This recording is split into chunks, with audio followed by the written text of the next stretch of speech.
106.5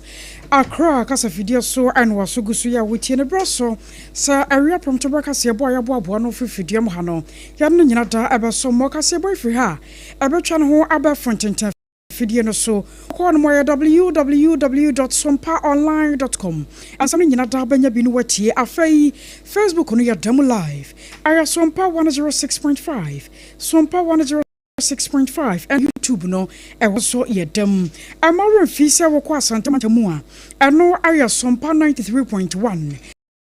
ayiko afi 100.9 kumase kro no wadan for paradio Paris France abochime mu na fe information centers awoto kwa kingdom eno wo mankasim 106.1 obetumi atie bi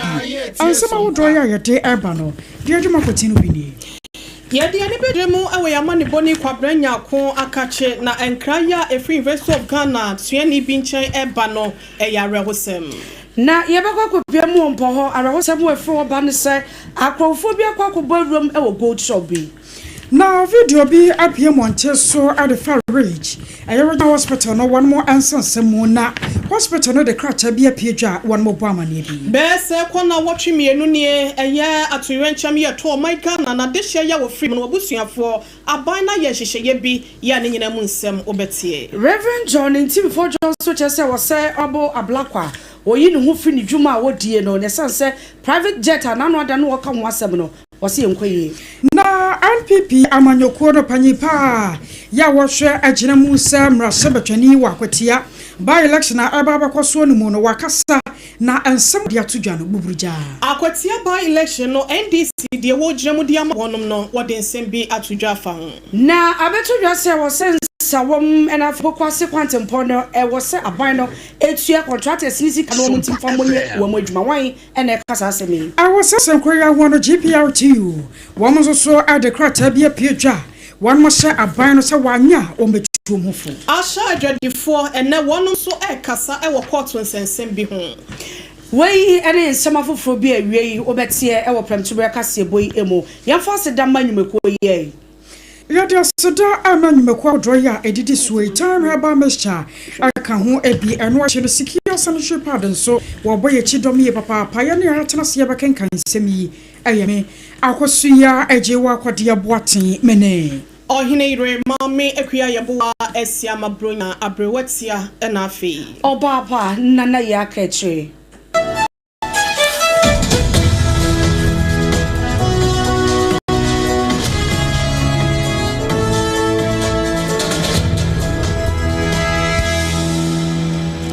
Awie adeshimba ma yenji breni adojena ensem no sene esitie ne yembiebie mu enfama mo ye hyase ede ani akyeremo ewo ya mane boni kwabranya ko akache ewo epoye mantemo na asem ye efri wo ba no enye dekora ne nyina ne se abrantie bi ya ye friend se Hansen ba ya wo de eye na desua ewo University of Ghana mu wo trese ye kase no wo bi hu ba bi a abrantie no wakwa akwhye wayira na wayira nso so ahefa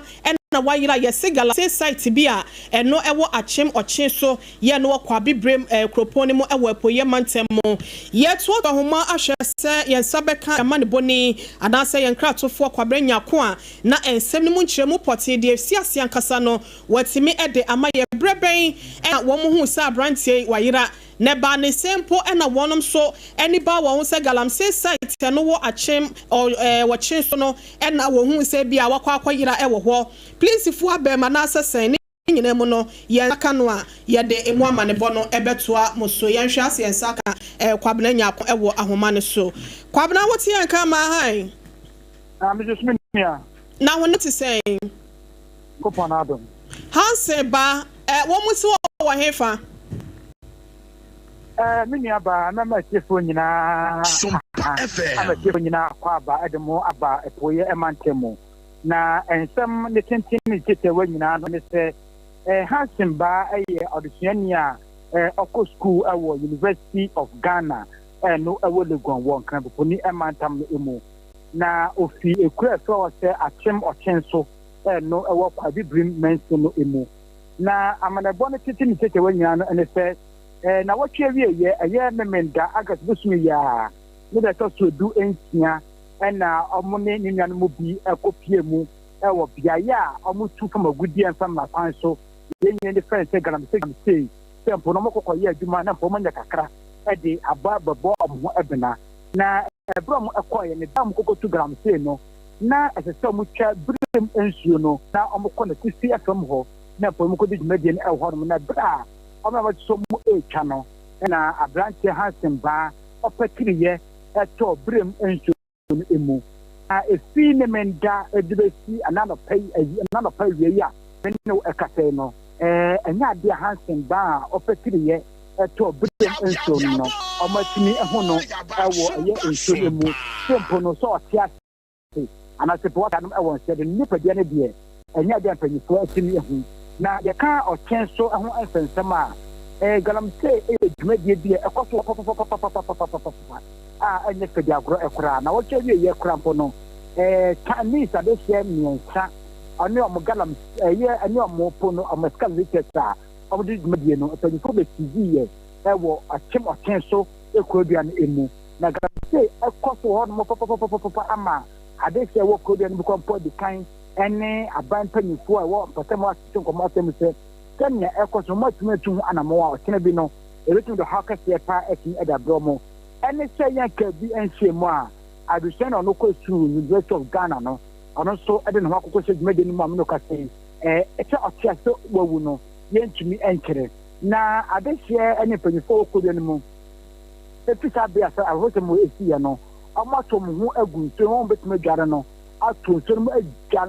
agale akwati se poye atoye anafo ese pometi me hu abrante na so ebe si me nya do mati me hu mo na ni nyina emono na do mo panifo so edom hu atini agimu ama polifo so masen amno akase omo se ene eden no omo etu anamo sempo no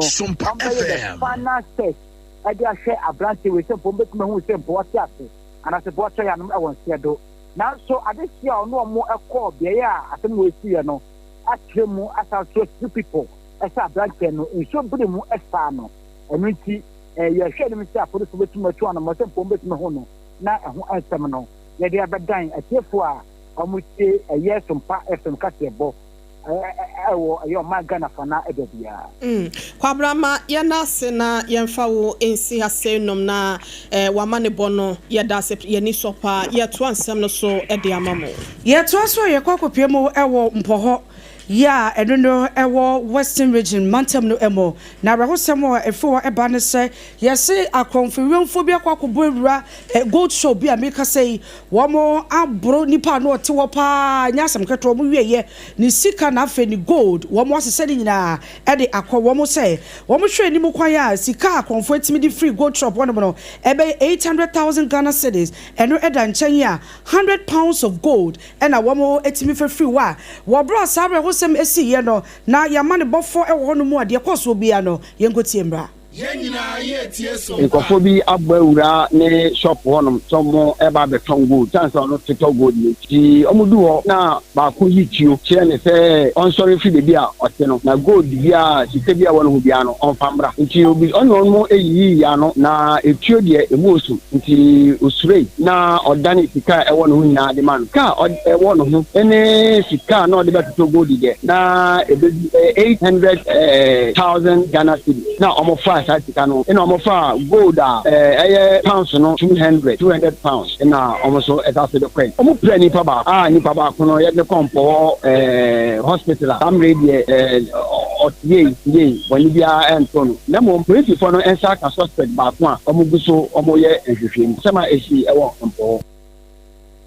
Adishma mani pokasa ye dipa no gina ho bro asa arahosem esi ye na ye betena si ya posifo ya wobo ewo Western Regional Police Command womo so atron krata babonte se sa arahosem na esi ye no womo hu pa na me kasa dipa ba ko de aposifo nsa ka womo omo maka de omo de omo hu akenwura aposifo e hye ade hye ya womo ewo mpoho no mo ese kwan bia so no wo mehwe ese nipa bia no hu bom a womo timi ko boss akro no omehwe na embra no eni se nipa no etimi de omewe nso na womu etimi ache se nipa no na womu ese we Ghana for yanka yakomanto e we nse nye yi bia womu be ye adwuma no wache sankofo ni nyina ama mbere wo ho no ene womu edi sankrata yi efri Western Regional Police Commander Edebaye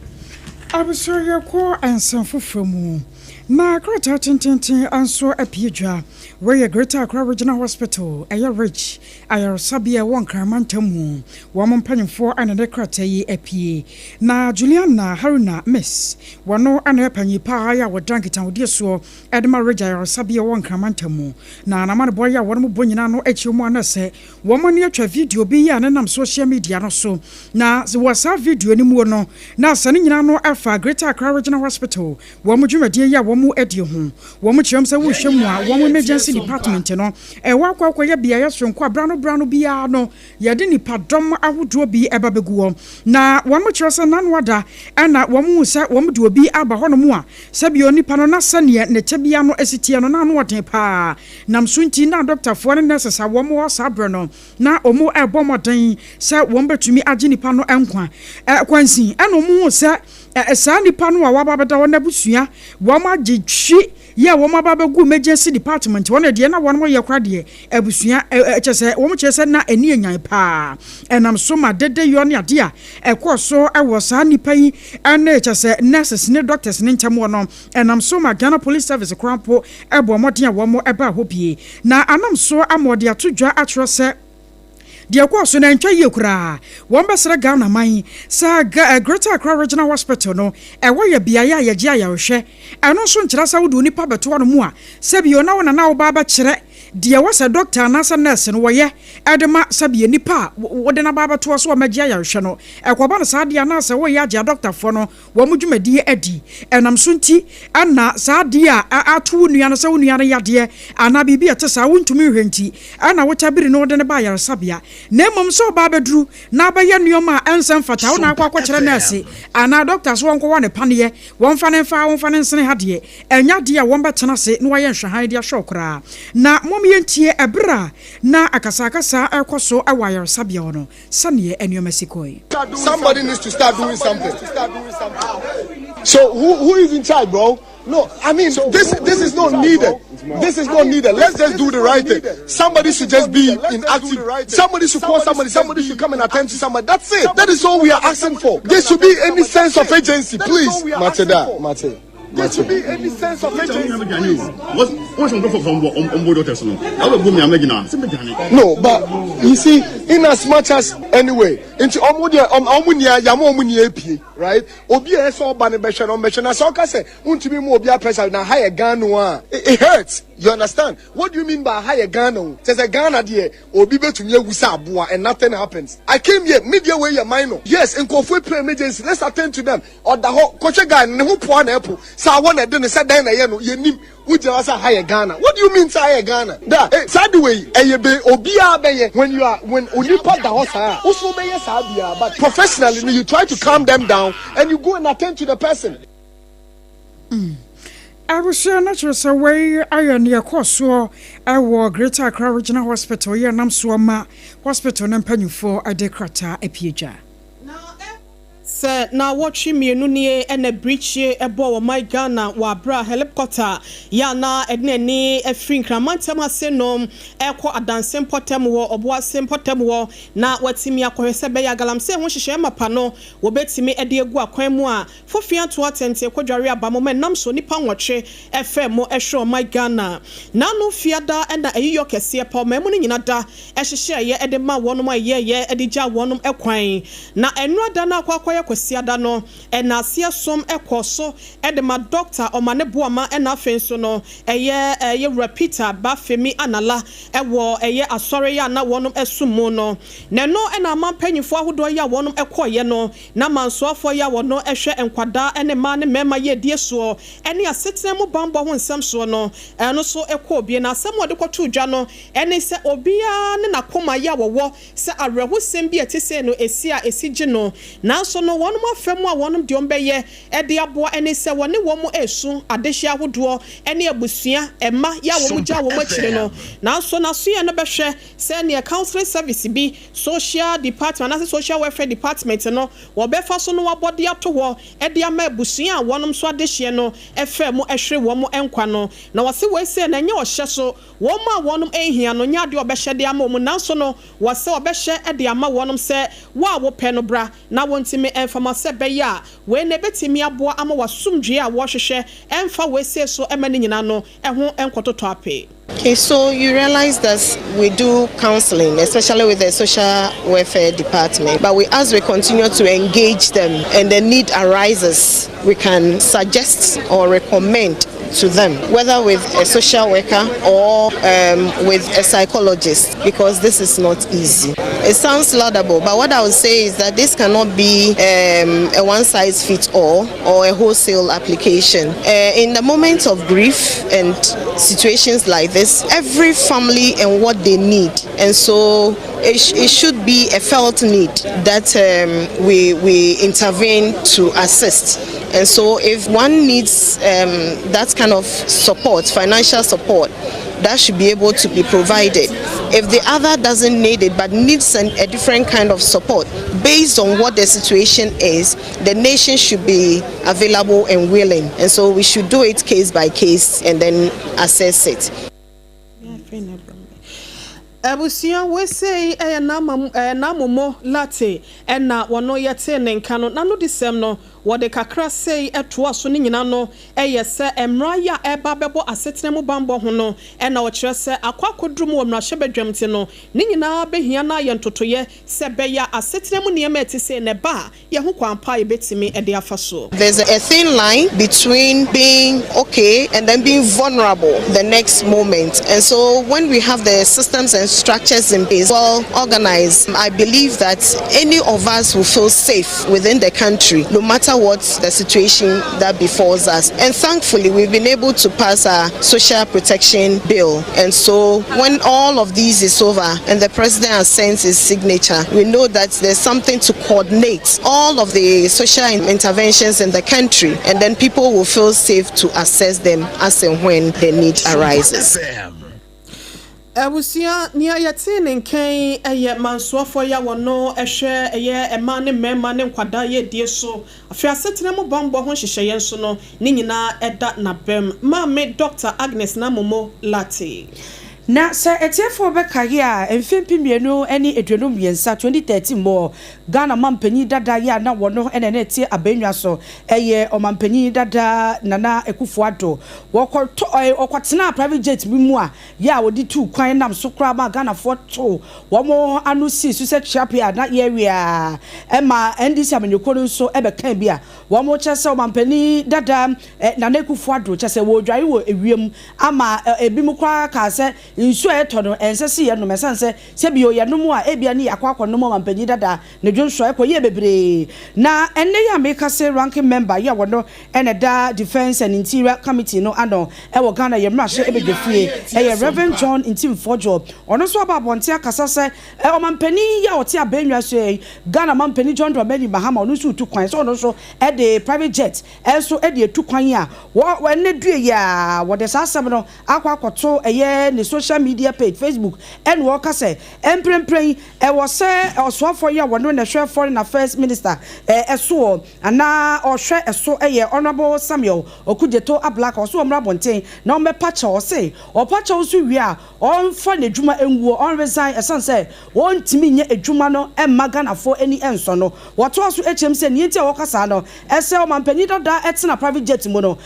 wo mu kan enne yiso mampani John Dramani Mahama so akwa mu dia na chese wo mo ya amanyosem ose bio emfa sumdwe emfa embreye enti ose obesrese NDC amanyoko no enibonum ya wo mo mrabonten na wo mepa omampani dada Nana Akufo-Addo achew o mo wi na foreign affairs minister so Yera Samuel Okudjeto Ablaka so omfa ne dwuma nwuo ese foreign affairs minister na fei ye hwede beko akwa wie Abusoyo to ansam eso na September busum da tosom ye no wafimu a ana electoral commission won mo ahyase aya by election betumi akoso ewakwatia ne nyina da aye nipa no ote akonya so na wi kire ye wura yi frimu ya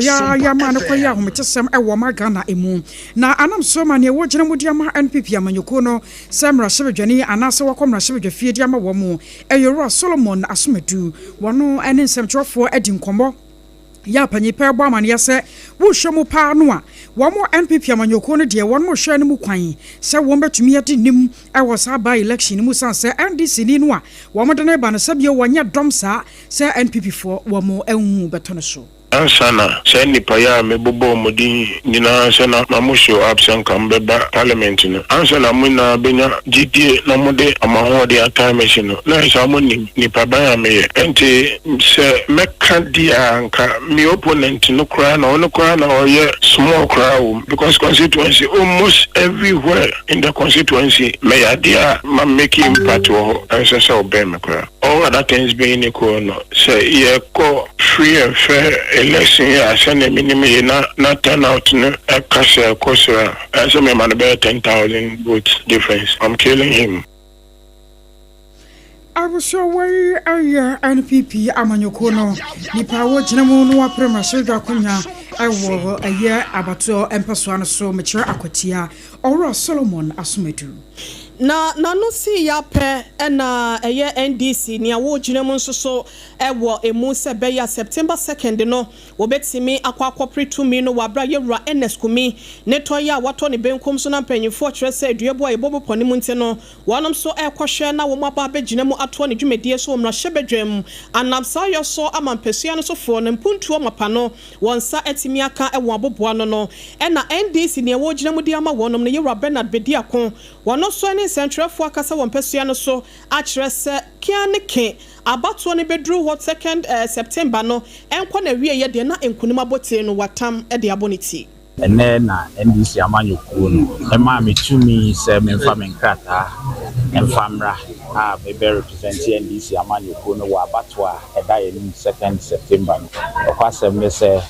Ejina hayi mohu akuku da meta mechi yeto abawie ye mo fifa news bi ze NDC mo ache ene ade this is the first time yeto abawie ye pia bonten na ze ne mutiti ye ni ana ntesa sanse mpanifo ameni omo epre ye akunya no omu ni ana ta mechi no ye me papa no ma na me nua mpanifo ono abo okoyo ene jina hayi na ono abo asanka so jina na ze ne mutiti ye ni ana nyesa ne tie Yero Bernard Bediako akwatia by election de wojremo ediama NDC amanyoko no nano disem ene twagu ye. Na drivers for ya wamo efa pokwase ene sawum kwantempo no so ena wamo esu yenya nim emprempren de ekoso ewo kwan no eso ne do enam so ama Ghana Private Road Transport Union ya ye twenity our GPLTU wamo mpanyufo ababonte ede kokobo akodi ama Ghana mampani John Dramani Mahama ese contract ni bia wamo ama no contract se wonye sa kwan no enwenum ya wo se omampani etimidi ne nan esi form na fei wo so afọ ya wono ne hwe ya kwan ene akwantempo wonsem sonso no e wo so odi nani eto fom na mprempre wo mu entimi enwi adwuma ne tisade a wo mu ma aban no na wotwe ba akopɛ sa aban no nyɛ ya obi a ede ne car ebesi wonom. We find out that no, if we don't act, then it means that we are going to, go through the same, challenges that we are going to. Park our vehicles, we will not work. GPRTU has its branch all over the city. I understand. It's not only Amasama, Kumasi, Northern, and all that. It's a nationwide. Time will come, you also apply the same road. GPRTU is we have something that we normally say that when you touch one, you touch all. Today is in some road. So if we are saying that we are going to, allow only those that place in some to, handle the issue, then what about another time if something happens there? The leadership is managing the whole GPRTU nationwide. That is why we are saying it's a nationwide strike. Adishma Manipo Kasa ye National Deputy Public Relations Officer at the GPLTU Yera Samuel Amwa. Our Deputy National Communications Director, Dema NPP Amanyokono, Ora Yal Haji Kamal Dean Abdullahi, one also Nanua to Sassam Koya Moya was Rapai, was here Wadibu and Moyana Sabionian Pipini and DC some was he beat to say a quine and now simple hospital Sahoto school time was a sound your money at Yamana Samayana Moya Kuranunti and our Kokosibu Nukromwa. Ayana Womaka with the Pamo Efasan your manhono. Now soon to a Basrapa, Sasa Kobana Sa Baby a Yaquine, Nasa Bansa Samba Mafroba Betaso, Sanka NPP Amanyoko free a bemwo na na NDC ba ye enu kwansa NDC amanyoko ne yese wo manifesto mo warma choronsem asha Ghana for bonti wo mo de no nko a na wo mo ba ba yakoba ne sanu a aya na Ghana mine ya ho na nso nti wo mo sere sa contractors no aban de wo mo kanam so nti pokuya se ne nsa wo kwantempon no aban ntimi nye no won chenani no wonfanhwe wo mo. There are critical roles in this country, especially our trunk roads, that we shouldn't joke with at all. We shouldn't put NDC MPP to it at all. America is where it is today because production is actually on top note. And what they do is that if between maybe New Jersey and New York, there's supposed to be access for some factories to be able to move their whatever, they will make sure that is done devoid of politics. Our problem is that I ask the question whether government is a continuous as well as this. If MPP is embarking on a project and NDC comes, NDC will say because MPP was doing it, if we finish it, it is their credit. And first, we have to call a spade and some of these things. That's where the problem is. The money is for Ghana. The money is not for NDC or MPP.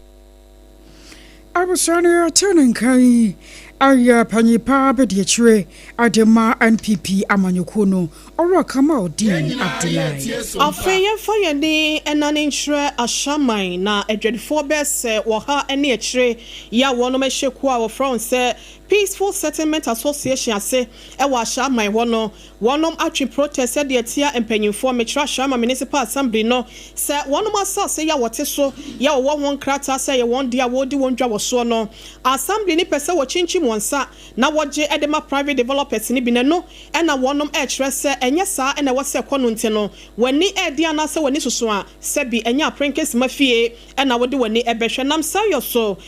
kasamafo edema ekoyi Jeffrey Eli one centrefo akasa e de afa we hu yentie ne wo kan ye ni bi. Every single year, just about a month ago, we paid our rent. Some months ago, one private developer purchased a public toilet that was located over here for years. And then he said he wanted to convert it into his private office space. All of a sudden, we realized that he started encroaching upon the land. So we approached him and we told him that the land that you are encroaching on is ours. It's not yours. And he said, no. As for me, nobody can stop me. Nobody can actually stop me. So we took the matter to court. When we took the matter to court, it was at foundation level. An injunction was placed on him, but he continued building day and night with the police supporting him, including Ashma. We've written several letters to Ashma, to TDC, to the police, to the MP, but none of them responded. So they came under the guise that we are on the pavement. And we said, oh, we are not on the pavement. This is the parking space. This is the pavement. This is our shops. So we are not on the pavement. We are on our land. Area Ebusia Kasamafo Edema Peaceful Settlement Association ya wonom ye dwadefo wa shaman no womba no deni na yetie no ye Jeffrey Eli eno echi no edwadefo ni bi nso ekasa ye adwuma da yete edifri ni rano document they are documents but still they want to and take the land why sleep our land is no paper prayer everybody say quota everybody pray because your papers and we have our right. If we don't have documents, we will not be here. We have our parents have been here more than 100 years. Some of them are gone before their children come and take over. Ebusia edwadifo no ya wonom won ashaman ebinom anodisem na etwagu ye yenkwa homa no so Madam Patience Wilson eye kasamafo edema ashaman mesin bedwaye no ewo wo no ma me woti yankan wie prem so breka se so ewo sompa so yada wase amwa ha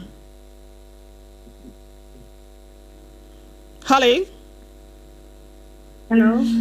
Obapa Patience yada wase amwa ho me da for sompa so nie Now, what I'm saying, now, I didn't know Ashama Municipal Assembly. Edwadifo ya one more say Muchinchim one side, one sasia, one crata, and one some no city. Mr. Charles, what can say Chinchim on Sadia Association Muslim, I mean, so I think that's right. Me pacho dia one more cano and I make catcher was almost say. Enkrata wo eye baby a wonom tena no se eye wo mu dia but assembly ni pese o mu chinchi mo o mu nsa na o mu agye na me bisa o sa asem no sen ene city ne e wo kan sa na te ana se enye sa wadaroma me pacho to hu krata na mo che no me pacho se wo hu krata no Wadaroma yene kasamafo ko no wo mu ko bi ye friend is Peaceful Settlement Association edwadifo ko ni bia won kasamafo ye Jeffrey Eli akasa na no di sem ne bia o kan ye no ene ye se so hyefa ye mu enti ye mra mo nchen na asem ne se ne yesitie pote no ye enti magi ntremu firi mo Actually, maybe the press release be out to see her. If you ever send a copy, I'm now. What can one say, my wife? If I show.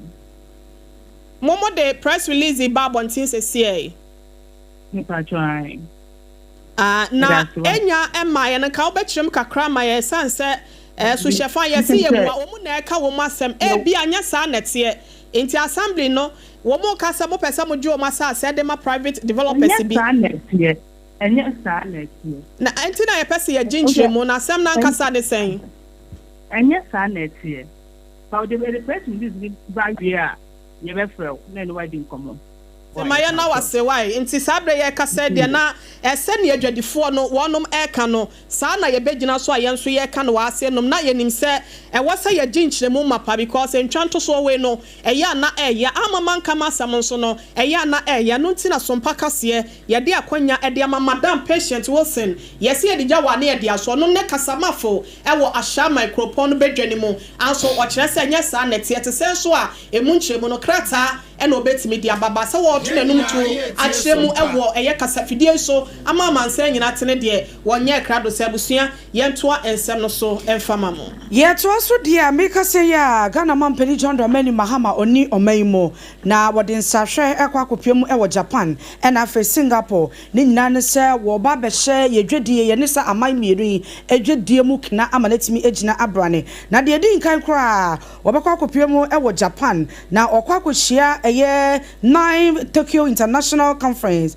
on African Development say dwumedie no ene di nkan kra ya wormo ekwa akoye ewo Japan wonomo na etira womo ede ato say dwumedie eso no the economy promoting trade and investment na chese womo ba be kasa ede afan wo mampani John Dramani Mahama enso be kasa ede afan ho na womu no ewie a omampani be kwa akohia empanufo ni ntini atwotworo a womo ewo Japan menmo ya womo aban mu nso no obekwa akohia womu nyina ama womo atoto adwene ya ade afa kwane a Ghana ene Japan yebetimi afa so na yedi dwa ama edwadie no etimi egina abrane na womo ede atodwa se obasanso ehia Japan mampani na afei empanufo ni koku a ewo Japan menim emo na womo esanso ede tudwa se won be hia Japan International Cooperation Agency ya ye trinity awajika na afei senior officials empanufo a womo aban no emo Japan External Trade Organization womo enso ebechia omampani na afei mpanufo medikin abobosoi omampani kwa akohia wo mu nyina na de to sumienu no omampani dinani ebekwa kopiemu ewo Singapore na eho no nso omampani ekwa akotwa enefo mako miensa ewo Singapore ho no mu a obekwa akohia Singapore mampani ama wone no anso edi nhyiemu na chese wo modi omo aman no ho nkomo a wo wie eno a omampani besi fom na fei wone Singapore empanifo ya wo mu abam nso ebehia investors wana opeso wo ba mai mu Ghana mai mu ebeye edwuma ebeye ye investment ebedi dwa ene atiate no omampani nana John Dramani Mahama ene wo mu enso ebehia na chese wo mu ka adwuna bomu a ahwese Singapore Japan ena Africa Ghana so yebetimi akabom ama ye ntoma ye dia boeni na fe ye dwedie mu nsem ebetimi egina abrane After your coma Ghana woman na West Africa Examination Council wire kadmekono wama ya krado pa senya me yatomwa na watchu ya womi ya mofra no betena konya hyehye so na nkoda ba sempema hanan aduosia baako ahansia aduanan 461,640 wan matena konya so na wan matwere wasi ensohwe afimu na yenyina nim se ne duru wasi so no waya na nkoda no wamo asibi aso ye hye asibi fanam so nti Deputy Director Adema one more Makasa Edma Waka Makono Wamakana Mu or John the Capi, one central for Dinkomo Edia phone. So far been able to print the question papers, and also normally for the WAS, the stationery goes along with the question papers. Whoever is keeping custody of the questions also keeps custody of the stationery, except for the objective answer cards, which we would present to the schools ahead of time so that the supervisors can prepare them for the exam. So we've printed. Normally we print in batches based on the timetable. So for the first 3 weeks, all the questions are ready. They have been transported as we speak. Every single person has arrived at their destination ready for the examination this morning. So I would say that we've had quite a smooth process in the preparation towards the examination of printing, packaging, and then dispatching our staff to the field for the exercise. I was your Deputy Director of Public Affairs, Dema Wayek, Ora John Kapi, and Yetenin King. Or baby, I want to swan now the soar a secure sanitary pad. A Briar Wabu and Sa, now we see you. Just say, I want to tell you, I want to sub to media bo. Now, what to me at you, Chilocran, while leakage be a mamma when you was here. Now, secure sanitary pad, dear, when you be a waji, a yabusian chamfa, a man you show your mamma dear. Now, when no abra wa baby, our bran was so sa, and now bosomen was so, when your men's sunny and Codano, and now send a name of Forbecano. When you secure sanitary pad, now what to media bo hupra, now when no sunny city and Wankasano, a trettering and tabano wakama, and dear for baby, when you were cheap, and ya dear bet you have a pedia for home. Na woman de pel kwat na semu enti eboa wo ba ebra wanya wo mensa sa no afenso so krampo no ade ba ko a erde wo mu ayese sanitary pass ni bi won ma wo yusu wi a etimi for say twon ehye wo na ho kekew na se hiti bi ahyase eba wo himfie ho secure de no ntesa we no echechi ade no wankasa nkasa ema wo wankasa wo hutimi tow ya anya sam ketewa ma na ne papa no sade ne package na nkasa mpanyifo aye no de afa won ma hwe Ghana ye wada ene ma eso aye nti shemo awodo no makoma kodum ye 12 ana won ma ye no packaging no egumwo na waso koma ma excellent cosmetics ye no wasantemantemu a ye do so po no benya bi atu awadum pz tan so kwada so estate taxi station won mo a order SOMPA pharmacy lane mu 0243 862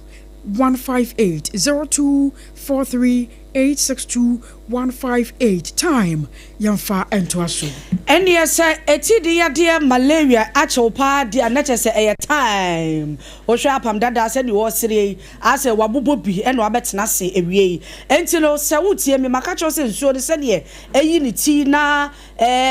moa ene nanenam no yade no anytime herbal mixture unya eno no mo a ebeboa na etu ase papa enye no nko a wutumi ni di enti wo so tie a ena etie no so ye time wonam yawo chese body pains ukọ danwumra wontumi na hundam nyina yawo ya time herbal mixture wonu mu nuani bi ena unya bi eno no mo a betimi aboa yawo time mixture ene the capsules am mienu yi de bia me catch yourself fa ne mienu kabom na nombema wontumi mo adwuma wo mpamu emie ma wo mo piafo de a ene waka echire obi e ba be fa wo mahin no na wa yusu e de ama wo mesra wo ma obi me fa wo machine na yusu mfa ma wo per time mixture ene the capsules na kabom na no mo e say wontumi mo adwuma na afa wontumi nwonso nso abema wo dwoso na abakoko a eno so ye time mixture ene ne capsules no kane mienu nyina nom na wonse ho entimi ento wo emanom emema so etimi enom na oboruo mu herbal shop bia ne pharmacy shop bia so a eya bodi ni se wo per time enu ni ebi ana wo betimi afred na otafrija ajuma wusu e wo 0244417669 0244417669 na woni wo mu eni nkomade chama ma yenyina wo esu ni ntwa hu tia wanya bofo nkrato emrasisia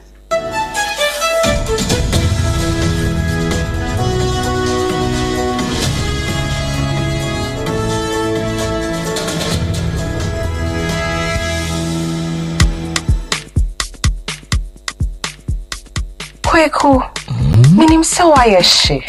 Me cry man nane. Now so ebony show one basso. Mane hon sepeno. Ebony condoms comes in different flavors and available in all pharmacies, chemical shops, over-the-counter shops, and pubs. For bulk purchases, contact 055-230-0075. Ebony condoms, Ghana's most pleasurable condoms. Make it worth it. We got pepe.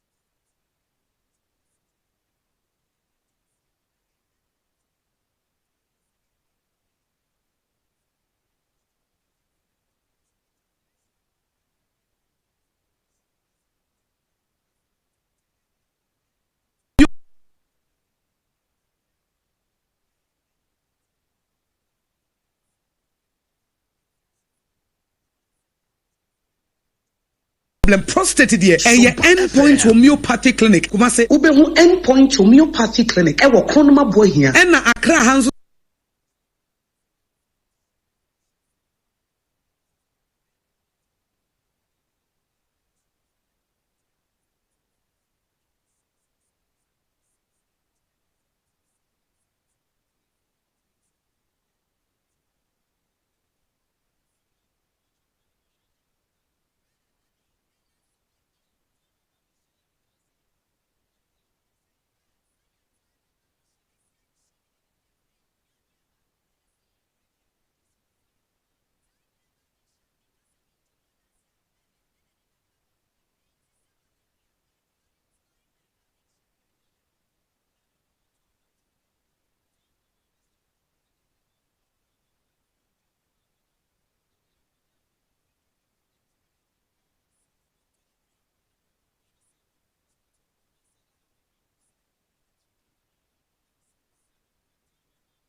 72012 na o ahwe na yetima tutu bibia ye good board for ye damu nyina ma say monya so peti ye na fin so ehye ya ye de ato akwam no we ta se ya ye nyina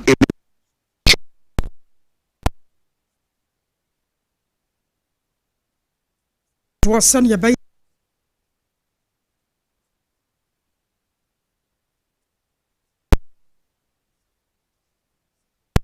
say we ye obi a wo gold board license now di gold edwa e wo Ghana ha ehun be hia say ube issue gold board receipt ni bi because eno na ya ade a ye de be ma wo abra wanya wo license no na sere be ya ye be hwe say sa asedie we ye da so no e betima ye adwuma no ye beto ye gold board task force and field inspectors agum amoma ko Ghana fa na nyina ahwe say license buyers no e de receipt booklet no e ye adwuma ampa enti say okoto sika kokko na say wo di sika kokko hu dwawi a receipt e wo say we issue no e ye gold board receipt ni bi na say when you issue anu bia e normally be a bit to ne say e bit ma jo license e free unsem and I say bit ma suspend your license no abusha wari aye customer for the Ghana good board or Prince Minka Afi ye co-director for Central Regional Department of Gender. Wono ene ba penye ya wono ejrem wo eyemfifi mantemo eba eye aya suya wonom ehwe nipa ye de ho ensem so a Miss Rich Love amamo wono so de adesrede ama aban ne sada rom okra ne ensem okra ne agechede ne kotodwegu form wonye na wonsom enyem wasebe ya ne titru ema ya ewo maika na masenom no eya na wasetene mu ayemo boni nyina ne se yen hyada enti ne enhwema no na bedi bra hodo okrampo nso a yen hyada nkama no enwura nti no wasresa agri business ne de aban ne nhwe na wompi amadodo na emfanhwem ne nyina ne sesikei wo so wasene ene se wakwaje besiampo na ensi ho no ko beyidi afri so ama won so wasetene mu no enkankro bi etimi apie wo mu. That the needs of men and women are different. Both genders are different. So when we are looking at access to loan, we should consider the needs of women. We know we are vulnerable in our society. When it comes to collateral, it is difficult for women to provide that. But what can we do as a nation? Make it so flexible for women to access loans so that women can be seen as agents of change and women can be pushed. Access to land, access to flexible loans. When it comes to food security, you can't take us out. When it comes to the process in agriculture, women are there. Let us live here inspired to contribute our quota, building a Ghana where agribusiness strives, women lead boldly. Adeshimaima Orua Yura Nase Rich Love Wono ena eye penyi kwanchirefo ya fifi mantemo asua ya wono hwe nipa ye de ho nsem so no otua no na ne kasa no echi no ena Dr. Peter Obega wono ene mantem no penyi kwanchirefo ya wono so etua asua ya wono hwe enuane ene kuayo ho ensem so wono so ekoto stress kuayo ho nsem no enyese ye ne se ya de bia atete kwafo adwuma nemom yenye na enimonyam emremu netimi aboa amenipa dodoa na so edo ho ahyemu bi. As you learn from here, the field situation is different. So when you get to the field, you quickly change the system, the situation. So the self-determination too is there. You can apply all these things. As you move on, then gradually you are going. Start from somewhere. The small note that you start from, gradually you will climb. Can we all start doing something for the young ones to see and follow suit? That's the challenge I'm going to follow. What we are doing here today should not be the end of it. As we move out, let's improve upon it so that we can. Central Regional Director for the Ministry of Food and Agriculture, Yewa Dr. Peter Omega and Ayetienwe. Na John Treni edema pragia fo nkabum kwa ewo doma inkro wo bunomantem no emo eyora bedi akon e na wo ka sei ese wo mo eba be ye ade bi ebeboa ama wona wotwi pragia ewo mensin emu no obi a ebetimi anya ne found die na wo mo etimi e de atwi pragea no wo so wo mo be registration ene wonua se woni emfie a wo se wudi a ene wonni wo kwai se obetimi atwi pragea no na afei eno eda nchen a se ye hu se wutwi pragea na ne bia wo hyehyɛ ne ade no as woye wanim basa bi utriwi enkoyi a wo mo ma wuntwi pragea no wo se aban no ede sa hyehyɛ ye ba na mo mo wo domain nkro de won mo hyase kra Yanji sisi ya kwa ede aba ne se yehu sisi pragia no na yira se discipline bebam no ho nkorobanti se ba be register pragia bia registration no se ya mboso ye ji wo na number ye ji wa wudini ya ji bia pragia ne da bia pragia ne si pragia ne kara wo a wo ka pragia no wo ma medini wo papa number in case of se bibia to wa ye nyina ye behu ne ya boa enti no ya number 1 from Monday ko ji se be di se adwuma die no ye wo various platforms na no ye be di ye di sumuhu ye ji obia number ye di obia beto platforms so di bibia be simbia no ye de beto platform no so ye wi a ye dues ne nso bosumi bia ye 5 cedis na mom ye tua no bosumi 9 ye sticker enti wa wunye ntwa wo de no mesrew ye mbese beduru ho na police na edi police na be cho praga na kwagusi ho ye 20 cedis for 4 months 29 Tuesday wo ya ba Tuesday market e bitwa e ma nkrofo enti hihya ya pese de praga no dwumadie no eba animonyam ni na Arishma mani pokasa ye eye ora bedi akon no ene ye chairman e de ma pragiafo enkabom ko e wodo ma yunkro no wie ye no wa mananso a wo se ekwan ye wodom befa so etwi pragia no so ehun pa wo se utimu sa akra keto bi no otua pragia no mu sani o si twi no o di speed a hwe ye nkofo timi kura no wo kwa koku wo mu eno si sei eno di tudwa sene aban de nhyehyeye eba so pese wagitumu wo ban hye bedwam no enya nduri ha de nanso ye hyehyeye yankasa ye ne sei so wunyanya mfie du nwotwe a ye de ye se ntimo wo nka praga ne bendi se ye registration na se wo ba na se wo de praga ne ba na se ye suspecto se wunyanya sa mfie na ye be mo akwa either we have insurance or Ghana card and our website am ye jatum so wunyanya mfie du nwotwe ansa na ye be mo akwa na register so utimi ka praga na waka ye de ye ha ye hyehyeye a ye de aba no ye mro Ghana mra so de wi a de o mine de beba no nyina no ye bedi no susu that registration ya ye no odo sesesi ya ye nyanya card for my individual praga bia na mo registration ya ye no de ye ya ma ye hu se obia wo na praga awoka ye praga awoka ye de endorsement na ma ye nimni nyina enti se wo free praga nim na wo de ma obia wo nyanya mfedu nwotwe ne hu so bi te praga no nyanya mfedu nwotwe na se hu nipa koro na de asotwe ebe ora bedi akọ eye chairman e de ma pragiafo nkabom ko a e wodoma ayinkro Afa ye ko Nigeria memu na wo sam ne asam ya biasi e wo Nigeria man no emu ade hyeba saduo no 50 ya won mo ti subonto mu a ebusua wo mo e ko Nigeria man no atifito afam wo mo kyerem se subonto no akodan ya butu ama emu aduan 940 de ye hunu wo mo kura eno akwakoye ahomechesem enhue no amene wo mo e wo Nigeria atifito fam wo ma eneyi won mo e bom pempense nipa ma akoma aduan no won sabetumi aka wo mo yakasa de Nigeria abano panyipa ya wada National Emergency Management Agency no ano ora Zubaida Umar wono ade atodwa se nipa du ade omatumi ayi wo mo ne maduana no aka no eno na akwakoye boache bidindi ama wo mo ne awrekosem a ene Nigeria abano ato wonom weso ne yegina na nsam no yode asie na nsam wo de bai no de makoti no bini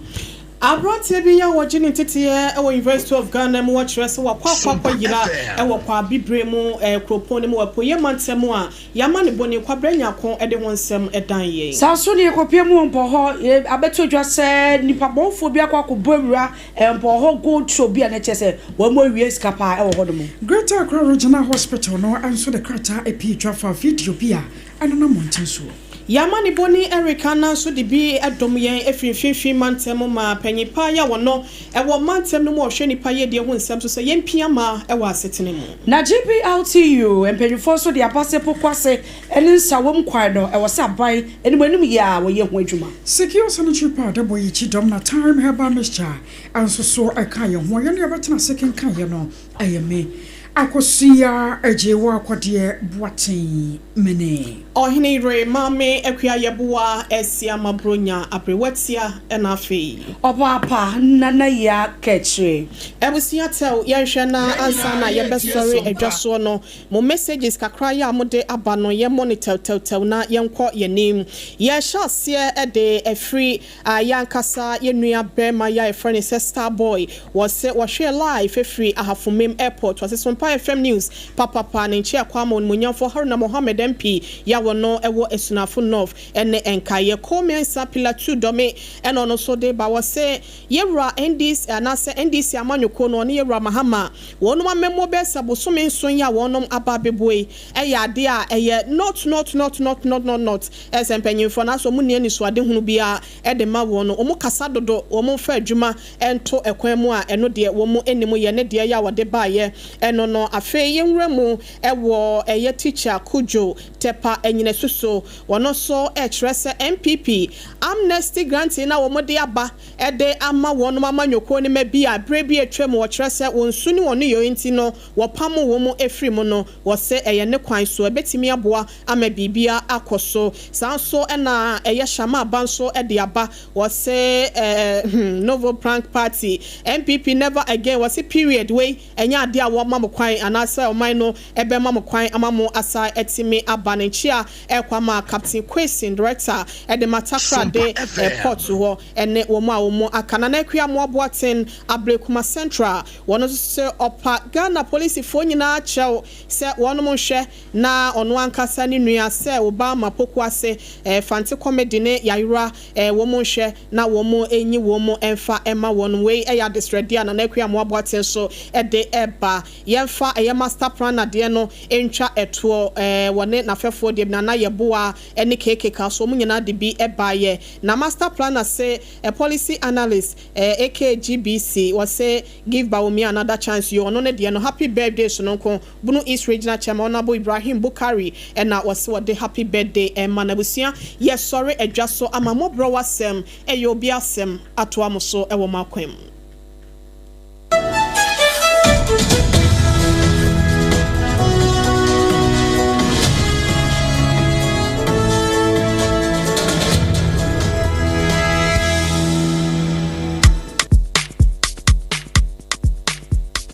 Kweku, minim sawa yeshe. Me kraman nane. Nanso ebony show hwa embaso. Mane honsepeno. Ebony condoms comes in different flavors and available in all pharmacies, chemical shops, over-the-counter shops, and pubs. For bulk purchases, contact 055-230-0075. Ebony condoms, Ghana's most pleasurable condoms. Make it worth it.